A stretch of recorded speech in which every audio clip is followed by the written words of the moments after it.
మేము 9.5-10 ఏళ్ల కాలంలో మా ప్రభుత్వం ఉన్నప్పుడు మా బావమరుదులకు 1137 కోట్ల కాంట్రాక్టులు చేయలేదు.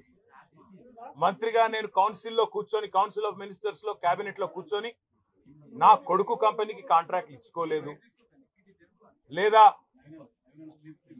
నేను ల్యాండ్ క్రూజర్ కార్లు కొనుక్కోలేదు. ఆ పనులు రేవంత్ రెడ్డి గారు, ఆయన మంత్రివర్గ సహచరులు, ఆ సాగు తెలివితేటలు, ఆ అవినీతి తెలివితేటలు వాళ్ళకే ఉన్నాయి. నేను 50 లక్షల రూపాయలతో ఎమ్మెల్యేలను కొనుగోలు చేయడానికి పోయి దొరికిపోయిన దొంగను కూడా కాదు. నేను నిఖార్సైన తెలంగాణ బిడ్డను. ఏ పని చేసినా తెలంగాణ కోసం, హైదరాబాద్ ప్రతిష్టను పెంచడం కోసం చేశాను. అర పైసా అవినీతి కూడా నేను చేయలేదు, చేయబోను.